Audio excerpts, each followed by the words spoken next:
All right. So again, thank you very much, everyone, for joining today. So again, as Scott said, my name's Anna Mathai, and we really appreciate you inviting the League to make this presentation on the November ballot measures. Just a little background, the League of Women Voters is a grassroots nonpartisan organization of women and men. And nonpartisan means we never support or oppose political parties or candidates. We do have two branches. So we've got voter services and education. That's who I'm representing today, where we work to present complete information and arguments on all sides of an issue. The League also has an action and advocacy branch where we do take positions and we may advocate for legislation or ballot measures, but we keep the two roles very separate. Just a few tips to get started on, how you might want to evaluate the measures. The first thing would be, what does the measure do and why? What does it cost? How will it be paid for? Is it well written, or do you think it's likely to cause more problems than it solves? And then follow the money, who's really behind it. And hopefully that will help you sort of, come to a side that you agree with and you either support or oppose the measure. We have a bunch of measures as always. So we have 7 California and 1 county measure that I'll start with, and then take a pause, break for questions, and then come back to the 10 city of Oakland measures. So 18 in all. So California propositions. So state ballot propositions can make new laws, they can change existing laws, or they can change the California Constitution. And the proposition passes and it becomes law if it receives more than 50% yes votes. How do propositions get on the ballot? Couple of ways. The state lawmakers can put it on there, and that is Proposition 1 was put on the ballot that way. Or an initiative is a change proposed by citizens who collect enough voter signatures to get on the ballot. So everything else, pretty much Props 26, 27, 28, 29, and 30 are all initiatives. And then Prop 31 is a referendum, and I'll tell you a little bit more about that when we get to that. So the first of our measures. So Prop 1 is about reproductive freedom, was put on the ballot by the legislature, and it would change the Constitution. So what's the background here? In June 2022, the US Supreme Court ended the federal constitutional right to abortion, and there is concern that the right to contraception may be under a similar threat. So abortion is legal under California state law today, and this proposition does not change the law. And there's also a California Supreme Court case that holds that the state's constitutional right to privacy extends to an individual's decision about whether or not to have an abortion. So that's the background. And then if it passes, the effect would be Prop 1 would add the right to an abortion or contraception to the California Constitution. So it would make it explicit, which would make it harder for a future state government to change the law to limit reproductive rights, or a future California court to overturn existing case law.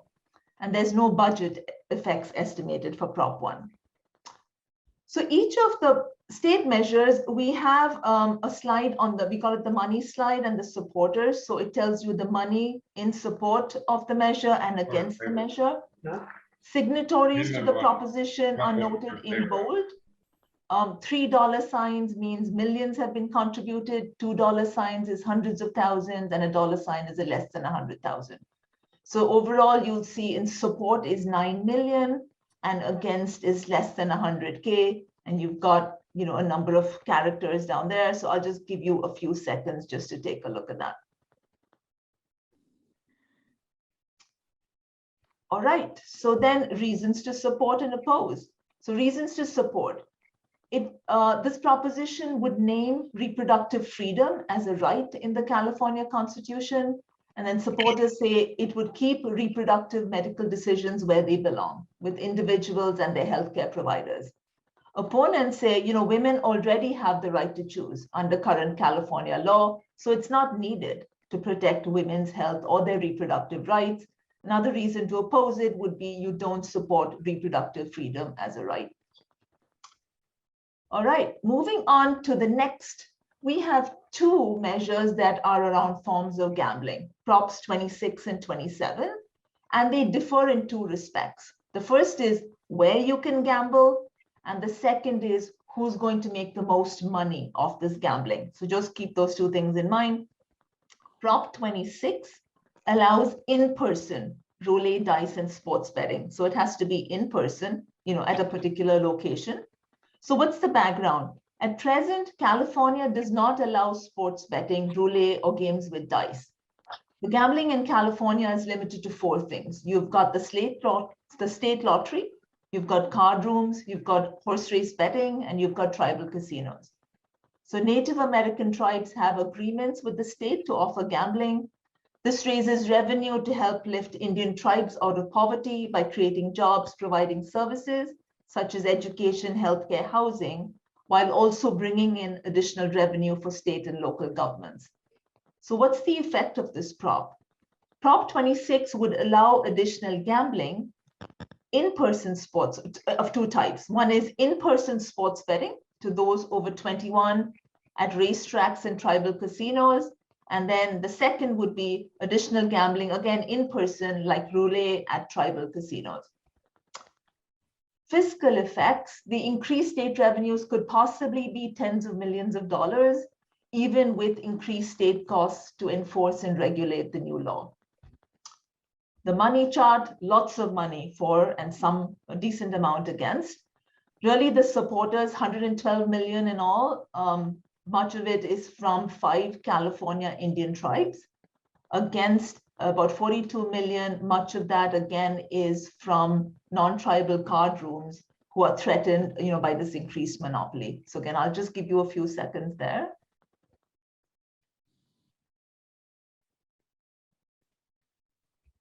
All right, reasons to support and oppose.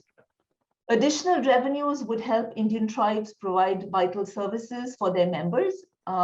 Another reason to support would be sports betting will be in person only to provide, maximum safeguards against underage gambling. Reasons to oppose: this is additional gambling that expands the monopoly of and really benefits tribal casinos. Gambling is addictive. Legalizing more types of gambling is bad for public health and safety. So the second of our gambling measures then is Prop 27, and this is all about online sports betting. So not in person, but online. So what's the background? No sports betting was allowed in the US until 1933, when betting on horse racing became legal. But in 2018, really the big change was the US Supreme Court said states could legalize sports betting in general. And a number of states did that. About 33 or so states have legalized sports betting. It's still not legal in California. So what would the prop do? It would legalize online sports betting, things like betting on the NFL, NBA, Major League Baseball, so on and so forth, as well as betting on some non-athletic events like award shows, like the Oscars, who's going to win Best Actor, and other current events. No betting would be allowed on youth sports or elections, and this would be offered by Indian tribes and gambling companies that contract with them. Fiscal effects could be quite significant. 10% of gambling profits would go to the state. So increased state revenues could be hundreds of millions of dollars, even with increased state costs to enforce and regulate the law. How would that money be spent? The increased state revenues would be used first to pay state regulatory costs, and then 85% of the remainder would support programs to alleviate homelessness, mental health and addiction, and 15% would go to tribes that are not involved directly in sports betting. Again, lots of money for and against. 169 million for by a number of 3 to 5 national online gaming companies you might have heard of. BetMGM, FanDuel, and DraftKings are the 3 big ones. A lot of money against it, again, by the 5 California Indian tribes. And I'll just give you a few seconds here to look over this.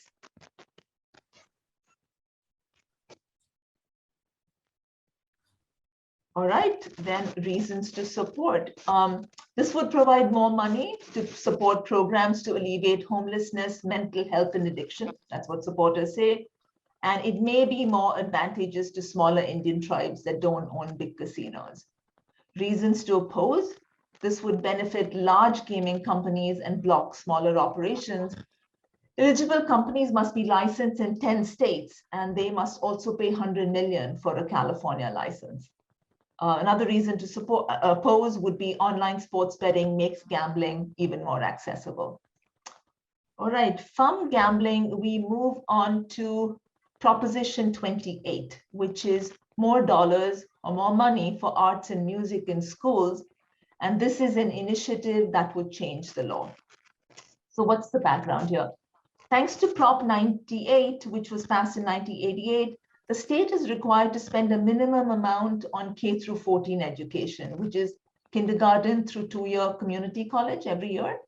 And this minimum guarantee is about 40%, and it's calculated annually. So there is currently no guaranteed source of funding, though, for music and arts education in K through 12 public schools. The state law does require that schools provide arts and music instruction to all students in grade 1 through 6.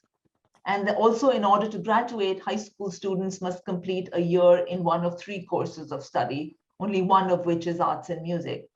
So beyond those 2 requirements, other specifics such as the amount of instruction, when courses are offered, all of that is determined at the local level by the local governing board.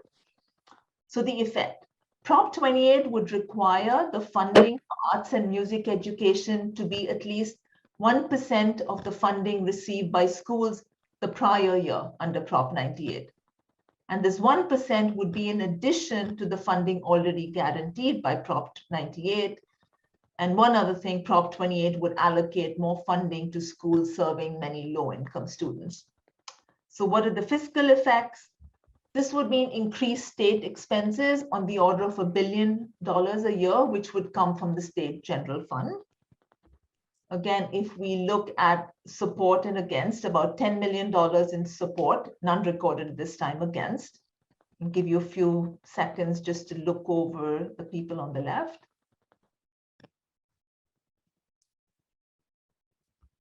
Reasons to support: arts and music education can improve a student's personal and academic life, and only 1 in 5 schools has a dedicated teacher for arts programs. The people who oppose it aren't saying that more money for arts and music in school is a bad thing. Their reasons really are budgetary. Prop 28, they say, would limit the state funds available for other spending, and earmarking or setting aside funds for specific programs limits the flexibility to spend on the highest needs across the board. Our next one is Prop 29, which is more regulations for kidney dialysis clinics.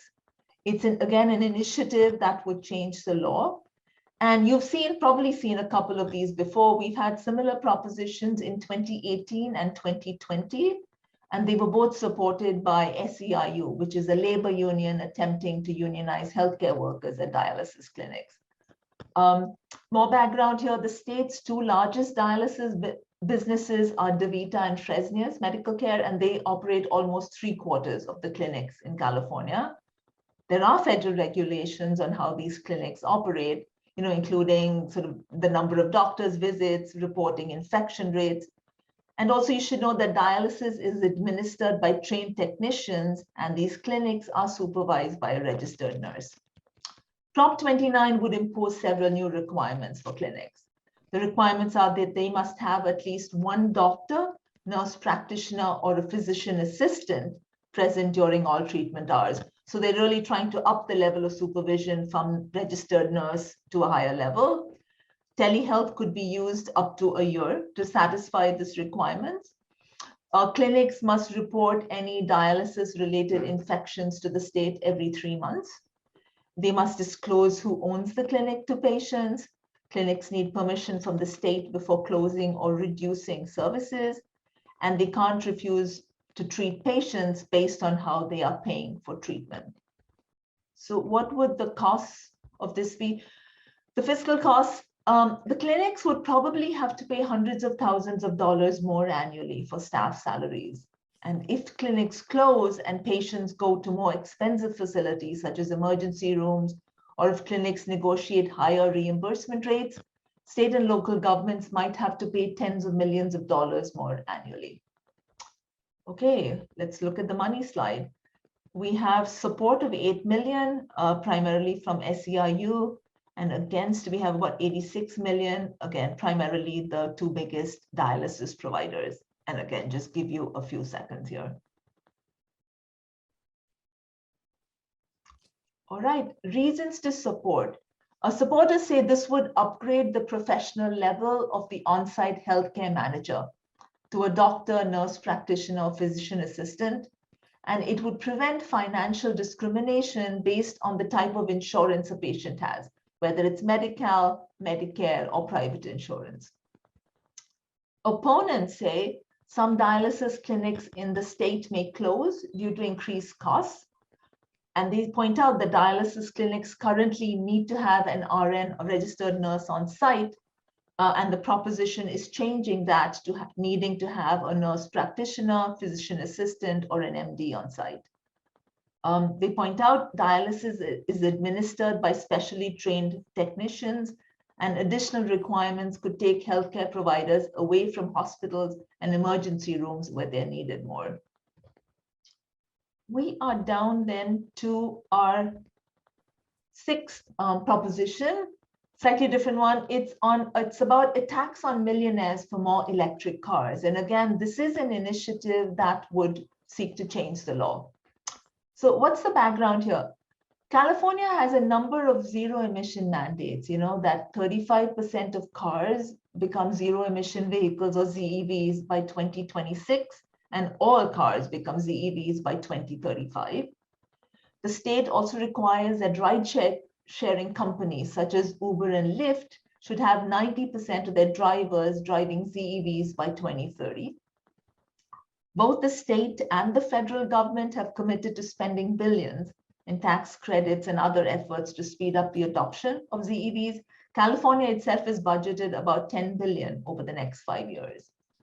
So what Prop 30 would do is it would increase the income tax rate on high-income individuals to raise money to be spent as follows. About 45% would promote the purchase of ZEVs through rebates and incentives, 35% to increase the availability of electric charging stations, and 20% to help fund wildfire suppression and prevention. What would the fiscal effects be? So the proposition is looking to increase the income tax rate by 1.75% on individuals who make over $2 million. That would generate about 3.5 to 5 billion, which would amount to about 2.8 to 4 billion annually for ZEV funding and about 700 million to $1 billion annually for wildfire response. Again, the money chart.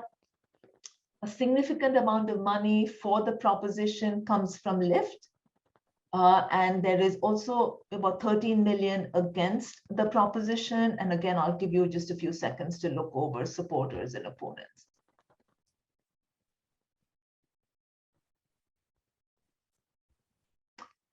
Reasons to support. Greenhouse gas emissions from cars and other transportation are the largest contributors to climate change. This would make ZEVs more affordable. And again, the people who oppose it are not arguing about greenhouse gas emissions, but they're pointing out that the state and federal government are already spending billions of dollars to speed up the adoption of ZEVs. There is concern that high-income earners may leave the state, as if this prop goes through, California will have the highest income tax rate in the US at 15.05 for incomes over $2 million. Opponents also point out that locking in money raised by a tax increase limits it to this special interest or this special use and blocks it from use for other needs, such as school funding. All right, we are then down to our last prop, which is actually a referendum. And what this is Prop 31, banning flavored tobacco products. So the background is a 2020 law was passed by the legislature to ban stores and vending machines from selling flavored tobacco products. Flavors like fruit, menthol, and chocolate can mask or enhance the taste of tobacco. So the law was immediately challenged and it was put on hold. So this proposition is a referendum. And what that means is the law will go into effect only if voters approve this proposition. So the fiscal effects are likely reduced state tobacco revenues, which could range from tens of millions of dollars to 100 million annually. Again, dollars for and against, you see the supporters about 6 million, supporters for the ban, those who are against the ban about 23 million. And I'll again give you a few seconds to look over this.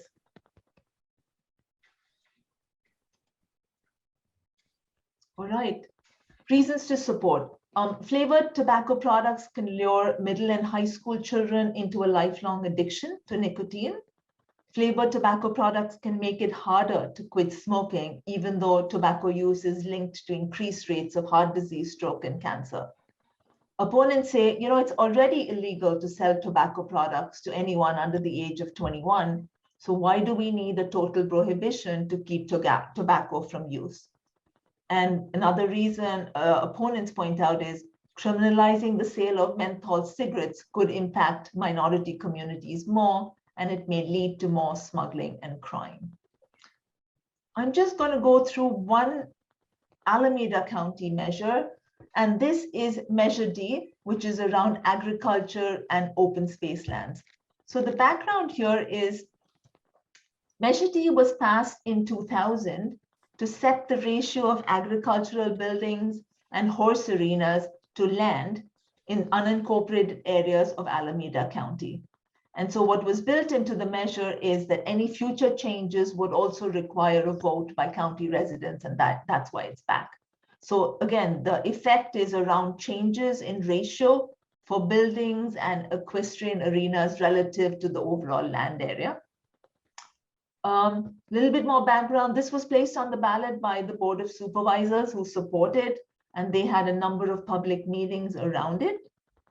And just to recap the reasons to support and oppose, supporters say, this would allow more space for covered corrals at equestrian facilities as well as performance areas. So it would allow expanded storage areas, processing and retail facilities for wineries, olive presses, other things that serve the public. While opponents, would say this is going to enable a handful of big wineries to triple in size, while the smallest would not grow. And this would also weaken Alameda County's environmental protections. So let me just stop there and open it up for questions.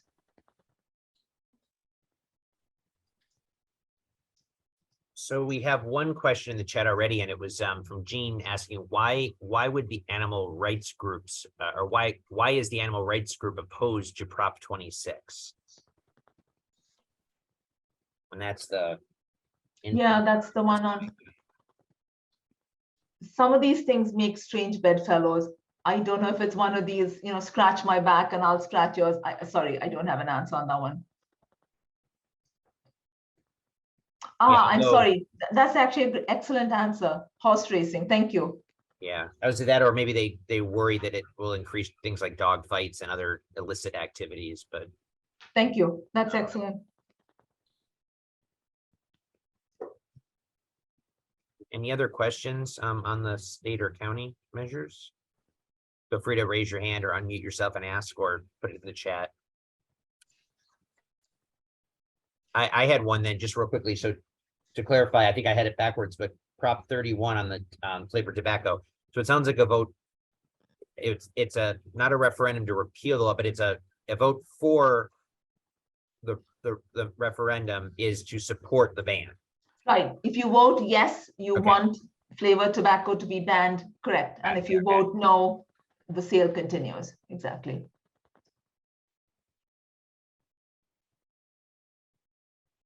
So Measure D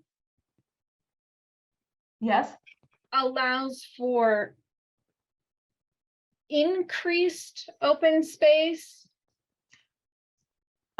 No, it's actually, it's increased, increased use, if you will, over open space. So you're pushing out the urban growth boundary. into open space. You're allowing sprawl. I'm not sure if it's allowing sprawl or if it's within existing parcels that you're allowing more use. So it is, just look here. My understanding is it's within existing space. It's, it's just, my equivalence would be something like your house. And, maybe we have rules that 30% of your land can be occupied by a building. So my understanding is it's allowing for a larger percentage. I don't know the exact number, but it's allowing for a larger percentage of the land to be built up or to have equestrian corrals on. Okay, thank you. That makes sense. Thank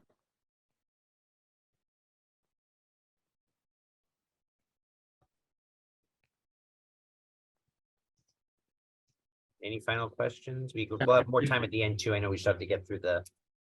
Could you review once again the whole issue of the props on the ending travel casinos? The pros and cons on the travel casinos and gambling. Sure. Give me 1 second. Let me just try and pop it up here. Give me 1 second.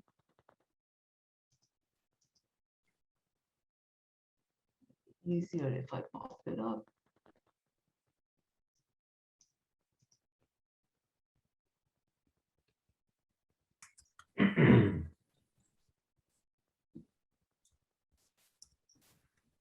I think you meant this one, 26? I believe so, yes. Yeah. So again, going back to which operator, if you will, stands to make the most money, this would be, the money would be funneled in through the Indian tribes. So they will stand to make the most from this. And again, it would help them provide services to their members. They make the point that sports betting will be in person. So it's easier to, nix, if you will, underage gambling. And reasons to oppose some of the, and I think that comes a lot from the card rooms again, we're basically expanding the monopoly of the tribal casinos at the expense of other operators. And another reason in general is gambling is addictive. So do we want to support either of these props, 26 or 27? But isn't almost all casinos, wherever they are, Nevada, Connecticut, or whatever, they're highly regulated and sort of really keep others out. If you're in, you're in. If you're out, you're out. I mean, there's not a lot of room for for a new player. Fair enough. And then the question is that the way, if we're looking to expand gambling, is that the way to go here also, or is there a better route? Yeah.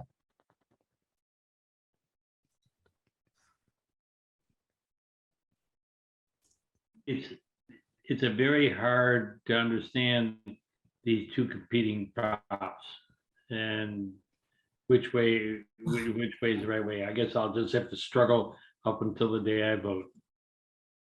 Well, so again, just the two things are, so again, assuming if you think expanding gambling in any form is bad, then you would just vote no for both. That's easy. If you're okay with expanding gambling, then the question would be, do you want to do it in a more controlled way, in the sense that it has to be, Prop 26 would have to be at a casino, at a racetrack. It's a kind of a geographical, physical thing. You actually have to go somewhere, right, to do this. And that could help, for example, maybe people don't gamble as much because they have to go somewhere, helps, monitor underage. And then, most of the money is being funneled, if you will, through the Indian tribe. Is that a good thing? Again, to help provide vital services to their members. A third of the tribes still live in poverty, even in California, so on and so forth. 27 is online, right? So then it's expanding it more. There are questions about how would you manage to keep underage gambling under control? And then who are the players? You also have out-of-state players coming in. They would be working with the Indian tribes. That's the only way they could do it, but you also have larger players coming in. Is that a good thing? Is that a bad thing? A lot of food for thought, yeah. Thank you. Sure. Anna, we have a question in the chat too. Just, is the presentation posted somewhere? I'll jump in just to say we are going to be sharing the recording of this meeting after the meeting for our members, but do you know if it's posted somewhere from the League of Voters? What I'll do is, Scott, I'll send you a PDF of this Okay. after, and feel free to post it. Sounds great. Will do.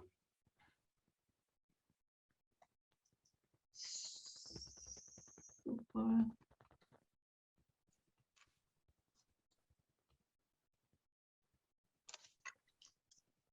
Shall we move on to the local ones then, Scott? Sure. And then if you have any questions about these that you think of, just hang on to them. We'll take them at the end. So go for it. Super. All right. So similar to the state ones, again, measures get on the Oakland ballot. They can be in 3 different ways. So the city council can put them on there. So we've got 8 out of 10 measures are done that way. Oakland Unified School District could place a measure on the ballot, and we've got one, which is Measure H. Or citizens can place an initiative on the ballot, and we've got one, which is Measure Y, around the zoo. So, 10 measures is a lot. So really, to talk about them in some form, inherently, I'm actually going to group them and start with 5 that concern the city finances. Right. Do you want to share your slides? Are you? Oh, whoops. My apologies. I thought I was. I think you took them down for questions in the meeting. Oh, sorry about that.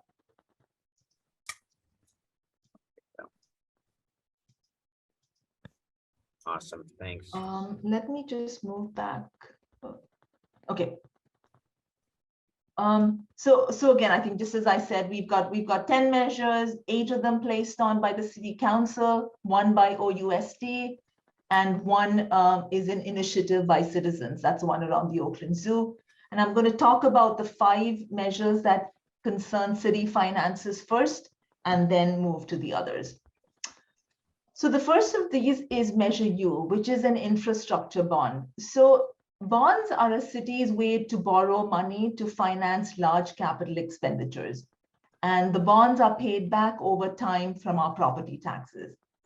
So the background here is in 2016, Measure KK approved bonds for $600 million for street paving, to repair city facilities, and to build affordable housing. But that money has been mostly spent, and we need more, especially for affordable housing. So what Measure U would do is approve $850 million in total, which would be $350 million for rehab or new construction of affordable housing, $290 million for street paving, pedestrian safety, and other transportation projects, and $210 million for city facilities like library, fire, police, as well as parks. So the fiscal effects of borrowing this to repay the bonds along, and the interest, Oakland would increase property taxes at about $67 per 100,000 of assessed value. And assessed is not the same as market value. It's what the Office of the Assessor says our property is, what they're using the base of our property for tax purposes. So for example, if your house is assessed at $500,000, you would pay an additional $335 a year in taxes. This is capped kind of overall. Oakland recently adopted a policy to limit taxation for overall bond repayment to 0.22. So the maximum a homeowner would pay for Oakland City bonds is about $220 per 100,000 of assessed value. So what that means is the city wouldn't issue all these bonds all at once. They would issue them slowly as the older bonds are retired or the tax base grows. So the overall amount of money we pay is capped at this $220. Again, these slides tend to be a little, the city slides, we don't really have money charts. There tends to be less money. So we go directly to reasons to support and oppose. So supporters say, Measure U provides funds to continue the work begun under Measure KK, especially for more affordable housing. Oakland, it's an older city, needs to continue to repair and upgrade its facilities around fire, police, libraries, parks, recreation centers, you name it. Reasons to oppose, standards for the oversight are not as stringent and specific as they could be. Opponents are concerned about that. And taxes are already high. So opponents say Oakland should pay down existing bonds before issuing new ones. A second measure, Q, is connected to the bond measure. It has to do with authorization. So there's a provision in California Constitution which requires that cities have voter approval to build social or affordable housing, which is defined as housing for low income or very low income people.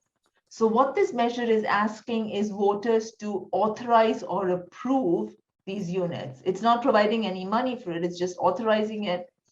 And so this measure really goes in hand with the previous one, the infrastructure bond, because if the bond passes, if Oakland does get the money, then along with this authorization, Oakland will have the money and the authorization to build affordable housing.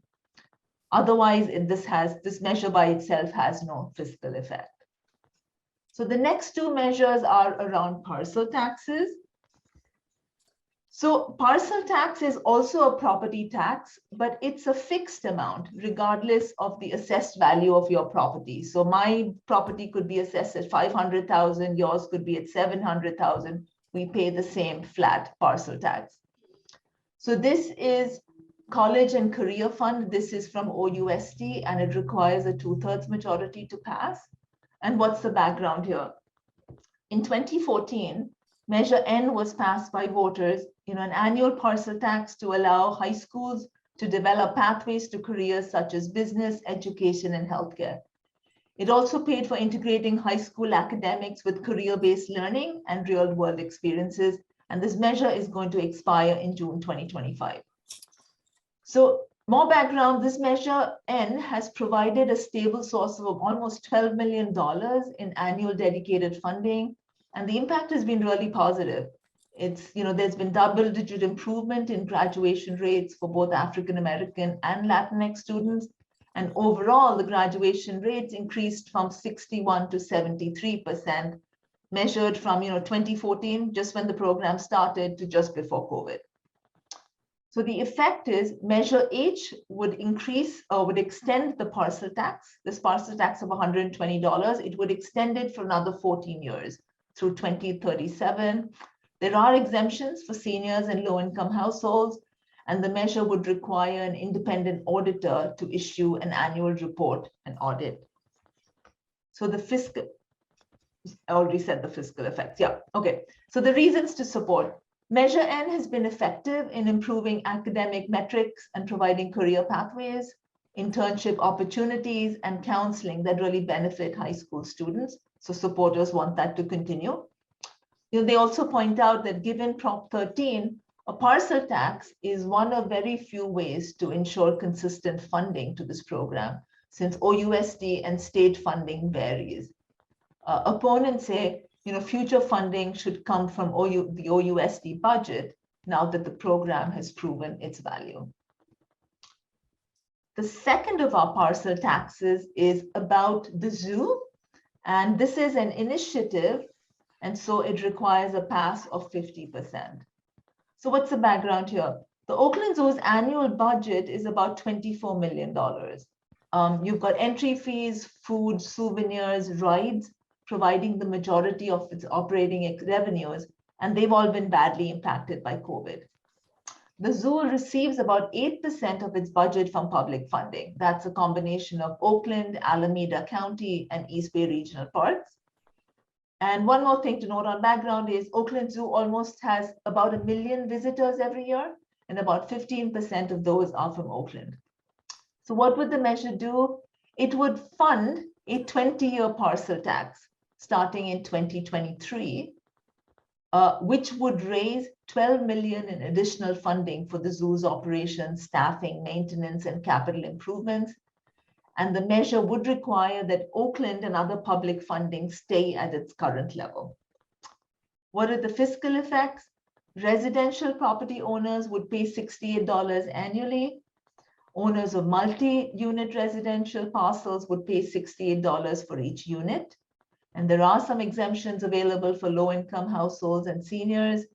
And non-residential or commercial properties would be taxed based on the size of their property. There's a formula that's used. These assessments would be subject to annual cost of living adjustments, and the measure does require an independent annual audit and annual report from the Office of the City Auditor.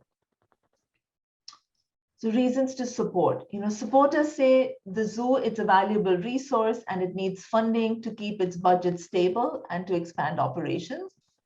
Parcel tax funding, this funding would allow the zoo to expand educational programs and offer free passes, which could benefit Oakland schools, nonprofits, low-income residents, and seniors. Opponents say the measure does not have enough financial accountability because it does not specify how much tax revenue will be spent on each of the zoo's different needs. And they also point out that the measure does not require that specific benefits be provided to Oakland residents, which they say is not fair because only Oakland property owners would be paying the tax, and 85% of zoo visitors live outside Oakland. So we've gone through a bond, another measure, we've gone through 2 parcel taxes, and our 5th one on taxes is around business taxes. So all businesses, and again, this is needs a pass of 50%. So this is about changing business tax rate. So all businesses in Oakland pay a business tax, and businesses are classified into many categories. You've got, for example, grocers, hotels, motels, manufacturing. Within a certain category, all businesses pay at the same yearly tax rate. So regardless of whether my revenue is $1 million if I'm a grocer or $10 million, I'm paying at the same rate. And that's what's called a flat tax. The tax code, just one exception to point out, the tax code for rental property and cannabis was recently updated in 2019. So Measure T will not apply to those businesses. To all other businesses, Measure T would change the business tax to a progressive tax. That means businesses pay higher tax rate when they earn more money. So Oakland has about 60,000 small businesses and just about 50 or so large companies. About 6,000 small businesses would actually pay a little less tax under this measure, but really it's the companies with the administrative headquarters that earn more than 20 million that would be affected, and they could pay many times what they pay now. Fiscal effects. The business tax in 2020-21 was about $104 million, and all that money goes into the Oakland General Fund. And this measure could raise about $21 to $22 million more. Support and oppose. Supporters say other cities like San Francisco, Richmond, and San Jose have progressive tax rates, and so should Oakland. And they point out that this measure reflects extensive input and compromise from city council, labor, and business groups are all in support of it and allows Oakland to raise much needed revenue, and so should be supported. Opponents say the tax hikes may cause businesses to leave Oakland or to avoid locating here in the first place. Businesses may instead choose cities with lower taxes like Berkeley or Pleasanton. Opponents also point out that tax rates should be introduced slowly and not all at once to give time to study the impact and adjust tax increases only as needed. So that was our 5 fiscal measures. Going to move on to the next 3, which are kind of around governance. So the first of those is Measure W, or the Fair Elections Act. It would modify both the charter and law and needs a pass of 50%. So what's the background here? Individuals and organizations who donate to political candidates can acquire significant influence because running for public office costs money. So in Oakland, as in many places, a few donors provide most of the money for campaigns. Public campaign funding programs can reduce big donor influence, and Oakland has a small campaign funding program that reimburses some expenses, but only for city council candidates. So what Measure W would do is create a new campaign funding program. Through this, registered voters and actually anyone who's eligible to vote would receive 4 $25 vouchers. And they could donate these vouchers to candidates of their choice running for mayor, city auditor, city attorney, council member, or school board director. Candidates who participate in this program would need to limit their total campaign spending and provide campaign spending reports. Measure W has a few other requirements: that the 3 highest contributors to a campaign be disclosed on all materials supporting or opposing Oakland candidates or measures. Measure W would lower the limits for donations to candidates to $600. It's currently $900 for individuals, business, and other organizations. And it would reduce it to $1,200 for political committees. Currently, that's $1,800. Measure W would also reduce political influence through restrictions on lobbying. Former city council members and other city officials are currently prohibited from lobbying for 1 year after they leave government service, and Measure W would make that 2 years. Fiscal effects: Oakland would pay about $700,000 in startup costs, and then after that, about $1.6 million every year for administrative costs. It's really staff to run the program, and then about $4 million every 2 years for vouchers to provide to the candidate campaigns. Support and oppose: supporters say, Measure W will make elections more fair for candidates who don't have connections to large donors. And they point out that a similar program in Seattle has worked well to increase candidate diversity, and it's led to greater participation in elections from people across a range of races, ethnicities, and income levels. Reasons to oppose: candidates who have connections to large donors may choose not to participate, and they would still have a big advantage in elections. Opponents also say Measure W would cost too much. It's not an effective use of city funds, which should be spent on other needs. So the second of our governance measures is Measure S, which is around non-citizen voting, but in school board elections only, and it requires a pass of 50%. So currently, to vote in Oakland school board elections, Oakland residents must be US citizens and at least 18 years of age. Non-citizens cannot vote. And non-citizens include legal permanent residents, people with work visas, and the undocumented. So there are about 13,000 non-citizens who send their children to Oakland schools. And across the bay in San Francisco, they have been allowing non-citizens to vote in school board elections since 2016, but the law is currently being reviewed by the courts.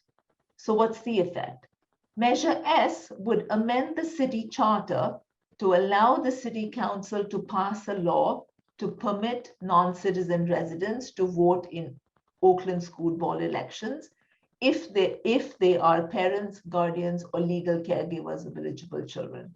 But the city council would set the qualifications and criteria and the details for the eligibility. If the law passes, Oakland would incur an estimated $21,000 to $28,000 in additional costs to administer elections. However, the larger cost is likely to be unspecified costs for Oakland and Alameda County for keeping track of additional voter data, because you'd have a different voter database for voting in school board elections versus all the other elections. So pros and cons. Supporters say, this would enable all parents and guardians in Oakland to influence school board policies. Parents and guardians of children have the most incentive to elect good school board leaders, and they should be allowed to do so. And this would promote educational policy that considers the need of marginalized communities and encourage participation in civic process.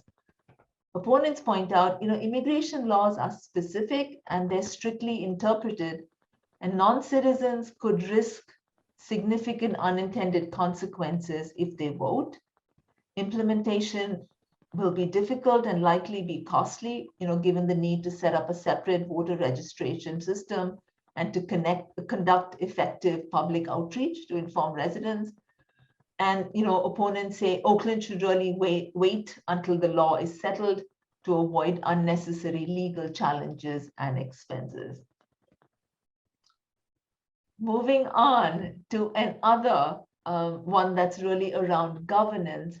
And this is a bit of a mixed bag of different government reforms. So this is Measure X, and there's just a number of different things happening here. So really the only way to kind of do this is to do one of these tables, with the back and forth. The Oakland City Council has 8 council members who are elected directly, and they're the ones who set the goals and priorities for Oakland, approve the budget, adopt the laws, appoint members to various boards and commissions. And so this is a number of changes to the way they operate and the rules around where they operate. So currently there are no term limits for city council members. They can stay in office for as long as they keep winning re-election. And what Measure X would do is limit council members to 3 consecutive terms. However, they can run again after sitting out 1 term. Council members put measures on election ballots, and currently measures can be placed on the ballot after only 1 public hearing. Measure X would require that to be 2. Council members vote on city laws, and currently when voting by council members results in a tie, the mayor casts the deciding vote. So sometimes, council members, if they want to prevent a tie, they can avoid casting their own vote, which prevents the mayor from being able to cast the deciding vote. And so Measure X would not allow that. It would count council members' abstentions or absences as a no vote, and then help the mayor break a tie. Currently, the Public Ethics Commission sets the salaries of council members, and with Measure X, the PEC would still set the council member salaries, but more frequently and using the CPI or the Consumer Price Index. The council members currently set salaries for city auditor and city attorney. With Measure X, the Public Ethics Commission would set the salaries for city auditor and city attorney. Currently, the auditor and attorney are allowed to support candidates and ballot measures with money, endorsements, and help with campaign activity. And with Measure X, that would not be allowed. Couple more things. Currently, the city auditor's office is not required to employ a specific number of staff, and so there's concerns whether that they are effective enough. So Measure X would give the city auditor more responsibility.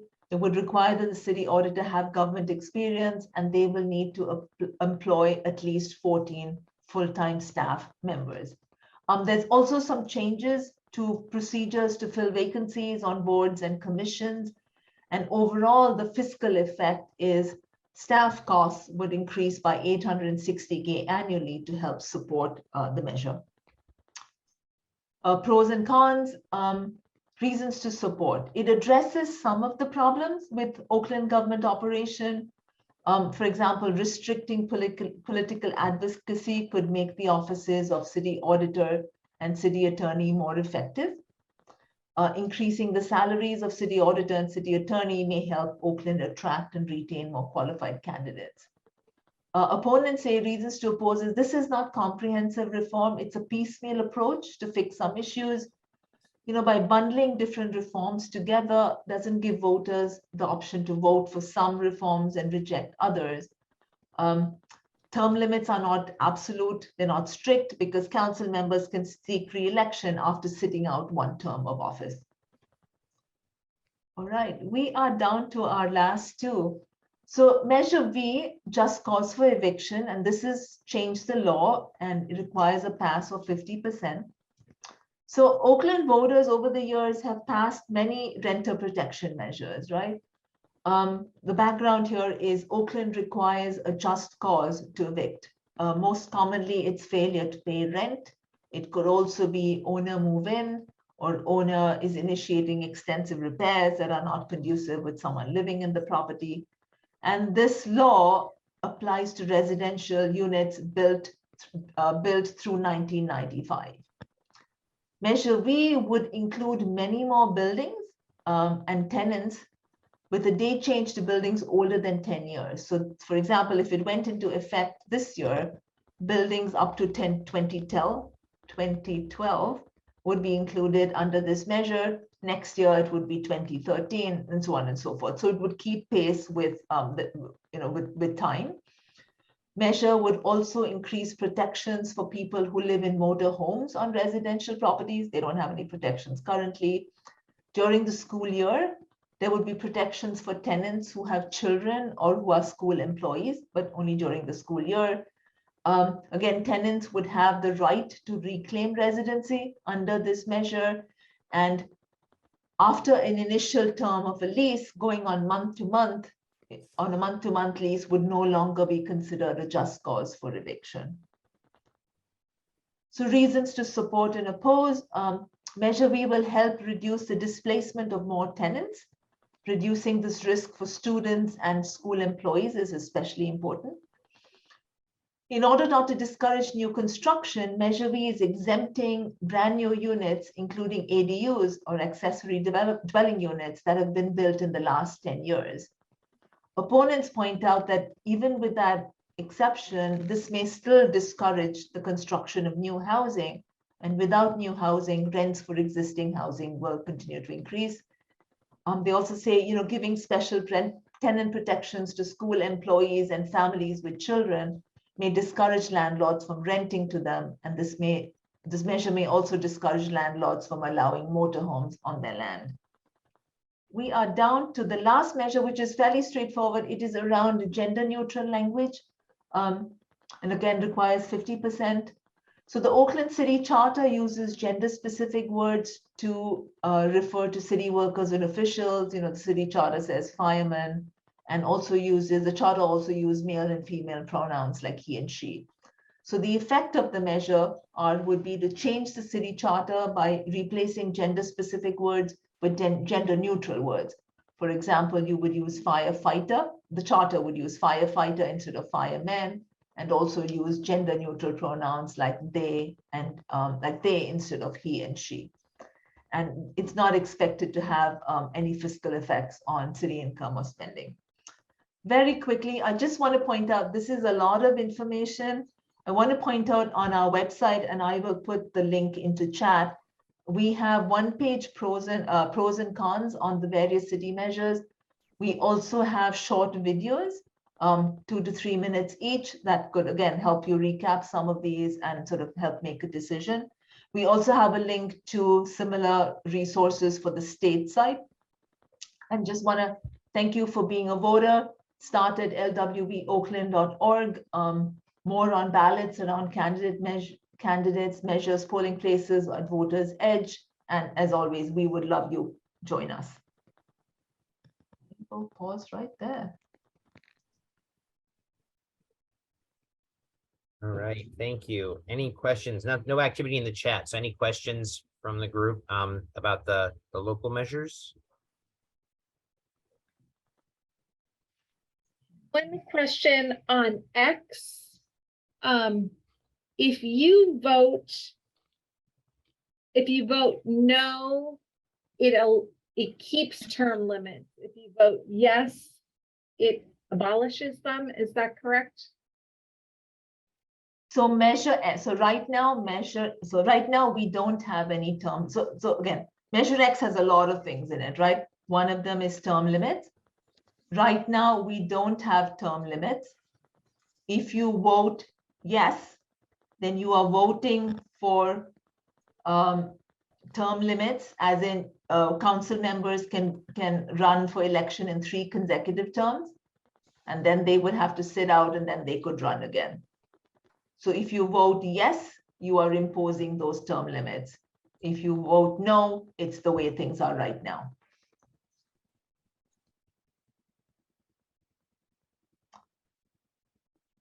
The $25 vouchers. So the idea is that every registered voter or even eligible voter will get 4 $25 vouchers. So there will be a process as to how you apply for these. And they aren't money in the sense that you can't take it and buy groceries or something with it. But you could take it and then take these vouchers and then give them to a campaign of your choice. So the campaign of the choice, whether it is for mayor, council member, Oakland School Board, city auditor, and city attorney, any of these campaigns can redeem those vouchers for real cash and use it to fund their campaigns. I hope that helps. W, do any part of the measure apply to privately? Yes, in W, there are some other things. So the campaign financing is one part of it, right? There are other things. Give me just 1 second here. Let me try and find my. There are some other general things in Measure W around more disclosures on ads. So the public vouchers is like one of 4 or 5 things that the measure would do. The other things are more disclosures on ads. I'm trying to bring up my notes here.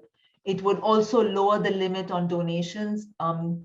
Currently, individuals can donate up to 900. It would reduce that to 600, and PACs can do 1800. It would reduce that to 1200. And the measure is also would also put more lobbying restrictions on council members after they leave office. It would increase the lobby restrictions on lobbying to 2 years from the current 1 year. Well, we also had a request back up from Elizabeth asking if you could please repeat the slide, and feel free to share your screen again if you'd like, for Measure Q. Yes.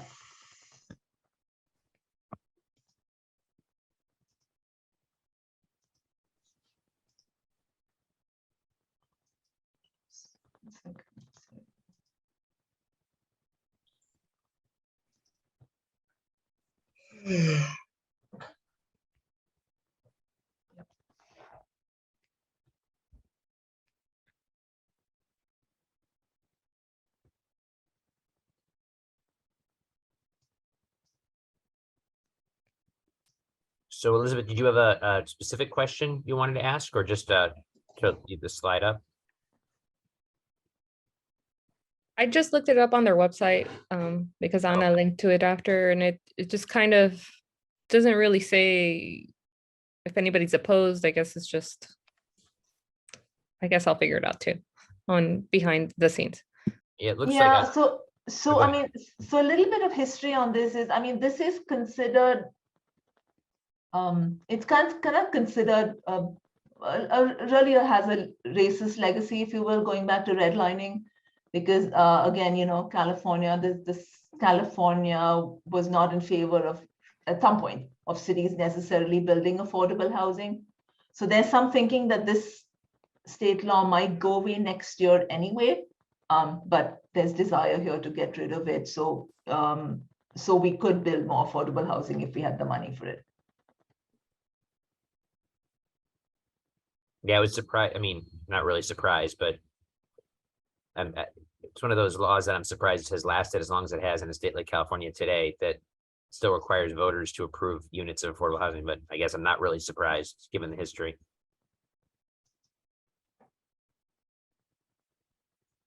All right, any additional questions for Anna?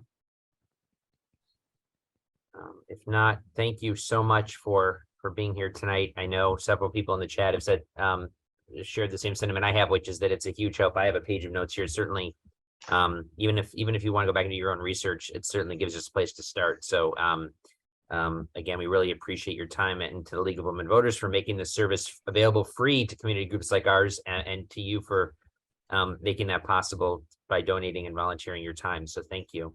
Super, thank you. You're very welcome. And just keep in mind, there's lots of resources out there. This is just the beginning, so don't get daunted. Thank you, everyone.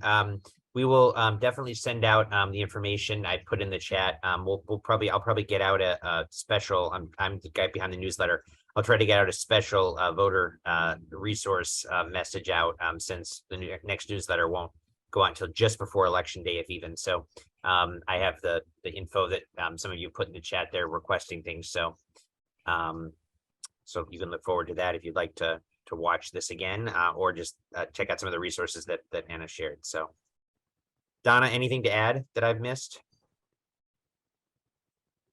I don't think so. This was a great presentation. So yeah, I can't think of anything else. I appreciate you jumping in when you're on vacation. Thanks. No, I'm actually in the office today. I'm in between trips, so yeah. But And thanks everyone who showed up. Yeah, Yeah. thank you. We really appreciate it. So, Super. and thank you very much to you, Anna, because we couldn't have done it without you. You're very welcome. Thank you so much. Thanks, All right. everyone. Have a good night. Okay, great. Good night, everybody. Bye.